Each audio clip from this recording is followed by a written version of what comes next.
Hi everyone, welcome back to D K Sharma education hub. Videos काफ़ी late हो चुकी हैं, आई नो। एंड लिटरेचर की सीरीज़ एकदम से ही छूट की, बीच में 11 दिन का गैप आ चुका है। सो फाइनली अब वीडियोस दोबारा से कंटिन्यूड रहेंगी, that's my promise to you. और आज हम कंटिन्यू करेंगे हमारे आर्ट एंड कल्चर के ही topic. Art and culture I just want कि आपके टिप्स पे हो और यहाँ से कोई भी क्वेश्चन ना छूटे। सो आज का जो टॉपिक है mainly focused on the third thing, that is the modern literature. जब हम हिस्ट्री पढ़ते हैं तो it is in 3 parts. Number 1 is your ancient history, then medieval history, finally modern history. तो जो मॉडर्न हिस्ट्री में लिटरेचर इमर्ज हुए, compile हुए, वो सारे हम देखेंगे इस लेक्चर में। तो आज का जो फोकस टॉपिक है that is Hindi literature during modern period. तो आपको question, if you are a UPSC aspirant, then question यहाँ से बन सकता है कि जो मॉडर्न पीरियड में कॉन्ट्रीब्यूशंस रहती हैं हिंदी लिटरेचर की, उनके बारे में मेंशन करें। तो जो चीज़ें आज मैं आपको बताऊंगी, you can mention everything about Hindi literature. उसी तरह से अगर हिंदी लिटरेचर मेडिवल पीरियड का पूछा जाए तो उसमें सिर्फ मेडिवल के बारे में बताना है, ठीक है। तो आज का लेक्चर थोड़ा सा लंबा हो सकता है maybe, but I will try to compile this within a short period of time. So start करते हैं अब बिना देरी के। मॉडर्न लिटरेचर की एक जिस्ट ले लेते हैं। ये जो मॉडर्न लिटरेचर है ना, इस टाइम पीरियड को बोला जाता है आधुनिक काल। Very important. When you have to write the introduction में आप इसको ऐसे ही शुरू कर सकते हो दैट कि ये जो पीरियड है इसको बोला जाता है आधुनिक काल। हिंदी यहाँ पे काफ़ी ज़्यादा इमर्ज होके आती है।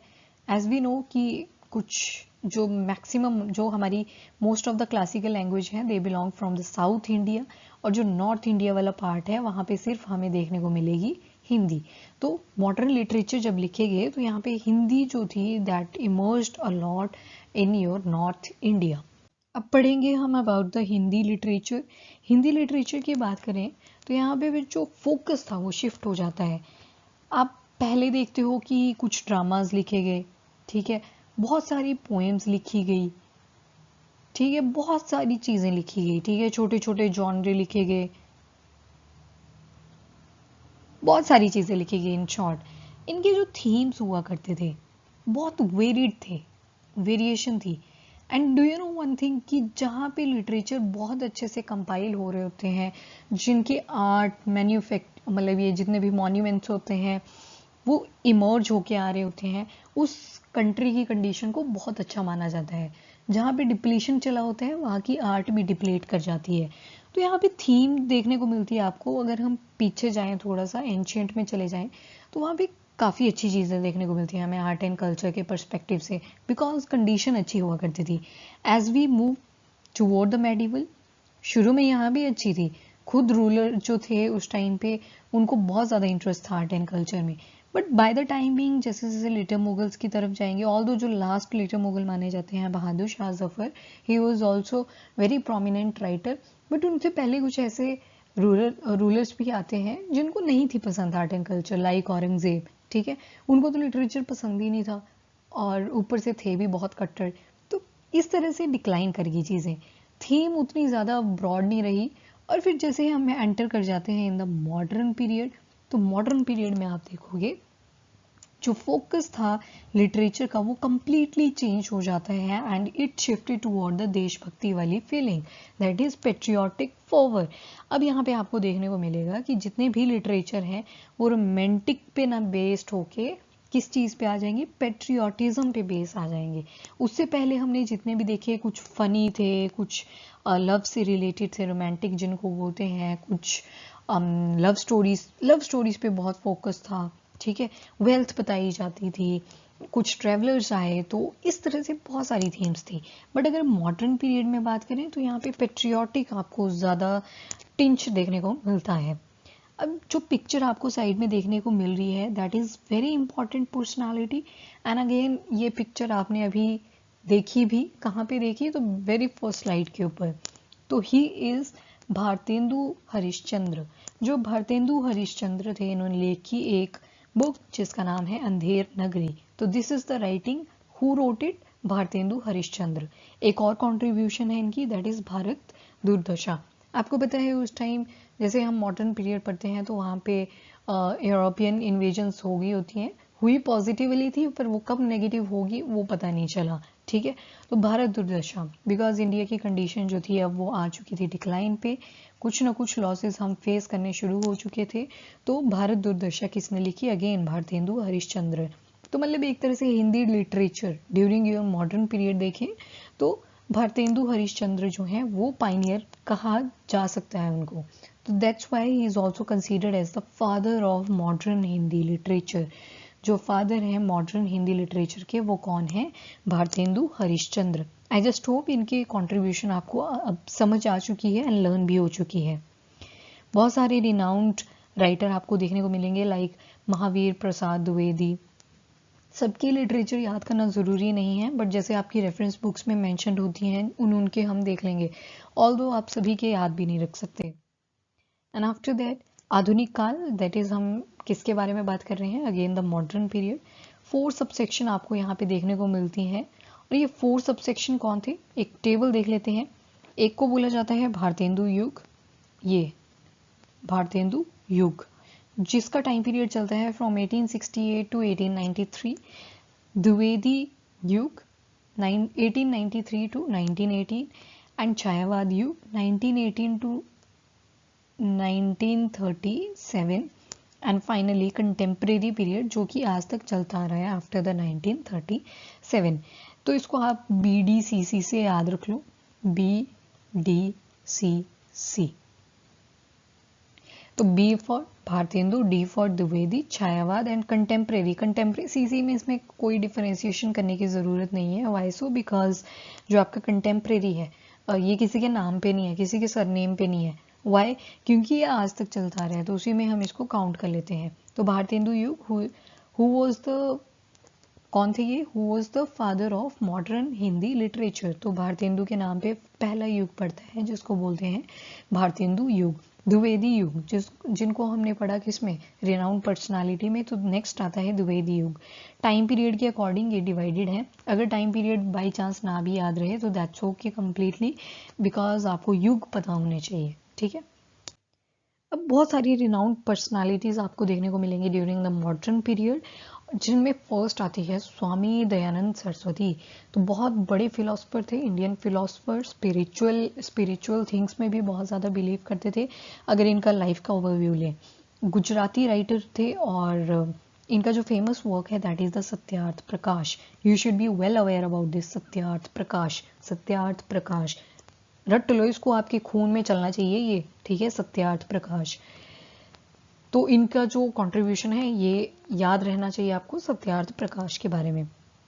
ऑल्दो इनका नाम भी स्वामी एस से स्टार्ट हो रहा है, you can remember this in this way. और उसके बाद बहुत सारे राइटर्स, ये हर जगह पे होता है। ठीक है, जब हमने पहले वाले टॉपिक्स भी पढ़े थे ना, तो वहाँ भी हमने देखा कि ऑर्थोडॉक्सी पे हमेशा क्वेश्चन उठता है। बहुत अच्छा एग्जाम्पल है, कौन सा?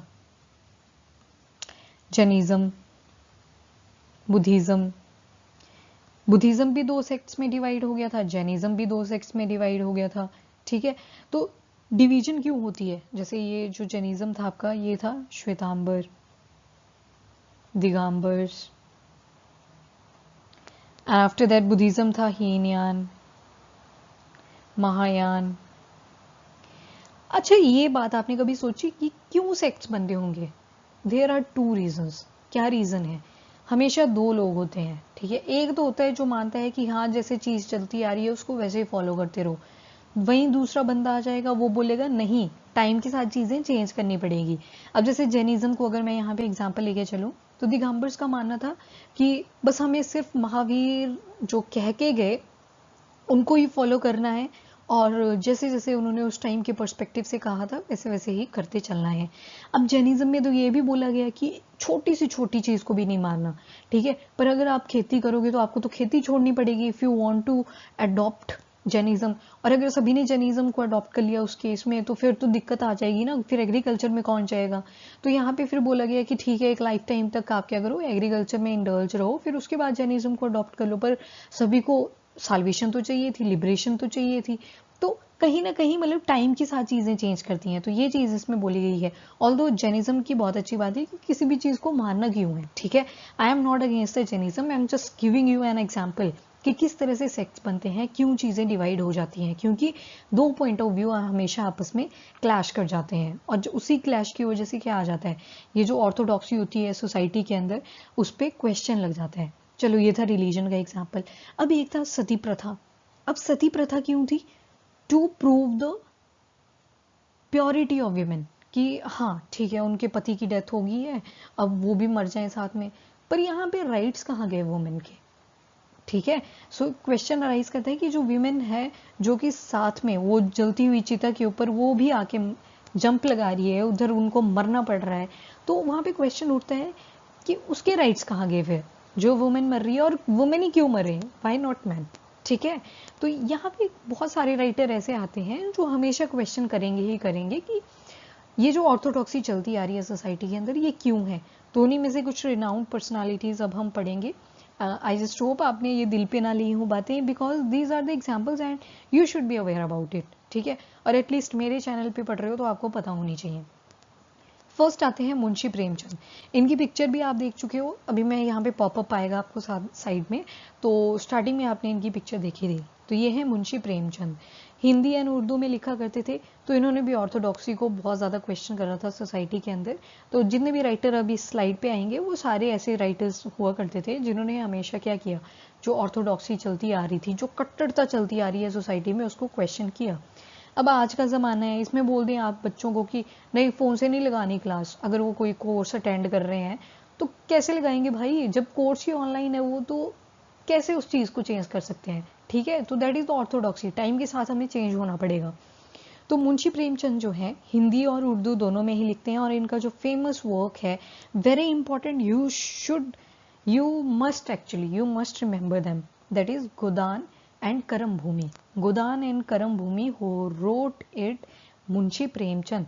तो मुंशी प्रेमचंद ने क्या किया, गोदान बना के अपनी करम भूमि पे ये काम किया। तो इस तरह से इसको याद रखो।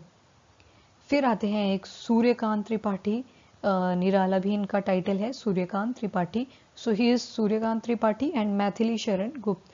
मैथिली शरण गुप्त ये हैं, ये पोइट थे काफ़ी अच्छे, कविता कोश के उसमें आपको यहाँ इनकी पोइम्स भी देखने को मिलती हैं। तो जितने याद रहे वेल एंड गुड, बट यहाँ पे इसलिए इंपॉर्टेंट हो जाते हैं because they question the orthodoxy of society. बहुत सारे नोटेबल राइटर्स आपको देखने को मिलेंगे, लाइक सुमित्रा नंदन पंत। सुमित्रा नंदन पंत आगे साइड में आपको पिक्चर्स भी आती रहेंगी, उनको भी देखते चलो सो दैट एक मतलब याद रहे। ठीक है, फिर आते हैं रामधारी सिंह दिनकर। ऐसे सोचो कि आपको मैं इंट्रोड्यूस करा रही हूँ इनसे, ठीक है, जैसे इनकी फोटो पॉपअप हो रही है, आपको हैंडशेक करना है इनके साथ, पास्ट में चले जाओ थोड़े टाइम के लिए, ऑल्दो पास्ट में नहीं रहना चाहिए, वेल सेड। एंड बट या you have to do introduction with these renowned personality. अगर पर्सनालिटी से मिलने को, स्पेशली द रिनाउंड पर्सनालिटी से मिलने का आपको चांस मिल रहा है तो व्हाई नॉट। ठीक है, तो करो, रामधारी सिंह दिनकर जी से भी जाओ, हैंडशेक करो, कर लिया, आई जस्ट होप। फिर हरिवंश राय बच्चन, इनके बारे में तो सभी को पता है, ठीक है, अमिताभ बच्चन जी के फादर साहब।